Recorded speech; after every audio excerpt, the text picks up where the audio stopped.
फिर जो food insecure section of Indian society, मतलब जो हमारे इंडियन सोसाइटी है वहाँ पे बहुत सारे लोग क्या होता है फूड इनसिक्योर होते हैं। फॉर एग्जांपल कुछ मतलब ऐसे लोग जो खाने को अफोर्ड ना कर सके। फॉर एग्जांपल कुछ जो गरीब लोग होते हैं, या फिर अगर हम लोग रूरल एरियाज में देखें तो कुछ लैंडलेस लेबर्स होते हैं जिनके पास मतलब लैंड नहीं है, और जो स्मॉल फार्मर्स होते हैं जिनके पास 1-2 एकड़ की लैंड है जिसमें उन लोगों को फार्मिंग करनी रहती है। तो उन लोगों के पास इतना पैसा नहीं आता जिससे कि वो लोग अपने खाने को ऐसे अफोर्ड कर सके, खाना खरीद के खा सके। इस तरह के लोग जिनके पास खाना नहीं होता, जिनके पास पैसे नहीं होते, उनको हम क्या बोलते हैं, फूड इनसिक्योर बोलते हैं। ठीक है, जिनके पास फूड की भी सिक्योरिटी नहीं होती। इसके बाद आता है ट्रेडिशनल आर्टिशियंस। कुछ रूरल एरियाज में कुछ ट्रेडिशनल आर्टिशियंस होते हैं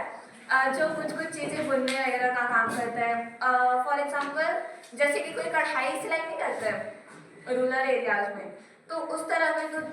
जो काम करते हैं उसको हम बोलते हैं ट्रेडिशनल आर्टिशियंस, जो ट्रेडिशनल चीज़ें बना बना के बेचें। तो उन लोग के पास भी हो सकता है उतना पैसा ना हो, तो वो लोग अफोर्ड नहीं कर सकते, इसलिए हम लोग उनको क्या बोलेंगे, फूड इनसिक्योर।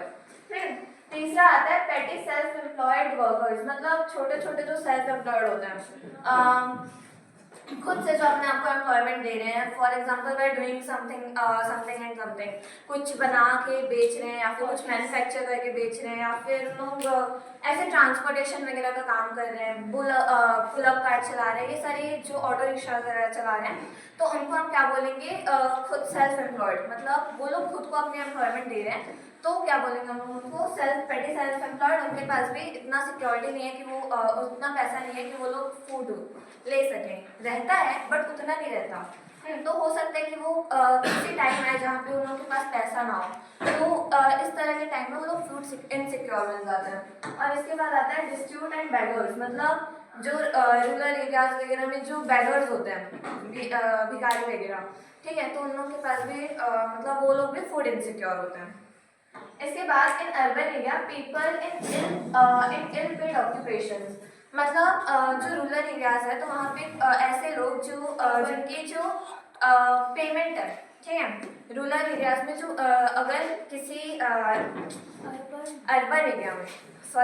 एरिया में जो पीपल है, फॉर एग्जांपल कोई है, ठीक है, कोई भी एक इंसान है, उसका वो कहीं पे भी काम करता है, फॉर एग्जांपल फैक्ट्री वगैरह में काम कर रहा है, तो हो सकता है कि उसको मतलब उसकी पेमेंट बहुत कम हो, मतलब उसको दिहाड़ी मजदूर है और उसको बहुत कम पैसा मिल रहा है उसके काम के लिए, तो हो सकता है कि वो फूड इनसिक्योर हो। ठीक है, इसके बाद आता है casual and construction workers. Construction and casual workers मतलब जो घर वगैरह बनाने में हेल्प करते हैं, ठीक है, जो नहीं रेती ईंटा वगैरह उठाते हैं, ये सब कंस्ट्रक्शन वर्कर्स होता है। और कैजुअल लेबर्स मतलब वैसे कुछ भी फैक्ट्री वगैरह में काम कर रहे हैं या फिर किसी के घर में काम कर रहे हैं, तो वो सब कैजुअल वगैरह लेबर्स होते हैं। ठीक है, इसके बाद आता है रिक्शा पुलर्स, मतलब जो रिक्शा चला रहे होंगे, जैसे रिक्शा चलाने वाले या फिर और टेम्पो वगैरह चलाने वाले, हो सकता है कि वो लोग भी फूड इनसिक्योर हो, उनके पास इतना पैसा ना हो कि वो लोग अपना फूड पूरे साल भर के लिए खरीद सकें। तो ये 3 अर्बन एरियाज में आते हैं और ये 4 रूरल एरियाज में। इसके बाद आता है according to social composition SC/ST lower economic class of OBC। तो पहला हमने देखा कि रूरल एरियाज में कौन कौन गरीब मतलब फूड इनसिक्योर हो सकते हैं। अब देखेंगे उसके बाद देखा कि अर्बन एरियाज में कौन कौन हो सकता है, और तीसरा कि सोशली कौन कौन फूड इनसिक्योर हो सकता है। तो सोशली फूड इनसिक्योर में हम लोग मेनली क्या पढ़ते हैं कि SC/ST क्यों, क्योंकि SC/ST हम लोग जानते हैं कि वो लोग पहले के ज़माने में उनके साथ बहुत इल ट्रीटमेंट हुआ, उन लोगों को अच्छे से ट्रीट नहीं किया जाता था, जिनके कारण उनका जो इकोनॉमी था वो गिर गया। ठीक है, उनका सोशल स्टेटस भी गिर गया, जिसके कारण उन लोगों के पास ज़्यादा पैसा वैसा रहता नहीं है कुछ SC/ST, वरना कुछ तो अभी मतलब ग्रो हो गए। तो ऐसे SC/ST और फिर लोअर सेक्शंस ऑफ OBC, जैसे कि कुछ होते हैं OBC जो अदर बैकवर्ड क्लास है, उसमें भी कुछ कास्ट, उसमें भी अलग अलग मतलब सेक्शंस होते हैं। कुछ मिडिल क्लास हो सकते हैं, कुछ अपर क्लास हो सकते हैं, फिर कुछ हो सकते हैं जो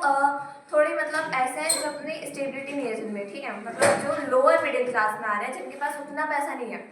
अब ओबीसी में भी जो जिनके पास उतना पैसा नहीं है वो क्या हो सकता है, फूड इनसिक्योर हो सकते हैं, मतलब उनके पास हो सकता है कि किसी लाइफ में किसी टाइम उनके पास खाने के लिए खाना भी ना हो, क्योंकि इसमें जो गवर्नमेंट की स्कीम होती है, प्लानिंग होती है, उनके तक रीच नहीं हो पाती ना, ये भी एक पॉइंट्स आप लिख सकते हैं। ओके। इसके बाद according to gender and age, मतलब जेंडर और एज के अकॉर्डिंग भी हम इनसिक्योरिटी देखते हैं, फूड इनसिक्योरिटी देखते हैं हम। जैसे कि जो एक प्रेग्नेंट एंड नर्सिंग मदर है, फॉर एग्जांपल एक प्रेग्नेंट वुमेन है जिसके अंदर एक बेबी है, ठीक है, तो वो क्या हो सकता है कि मतलब उसके लिए अदर डाइट होती है, एक अलग डाइट होती है,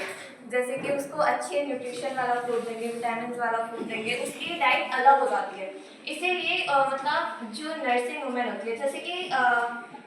फॉर एग्जाम्पल एक गाँव है, ठीक है, गाँव में एक वुमेन है जो प्रेग्नेंट है और हो सकता है कि उसके घर वाले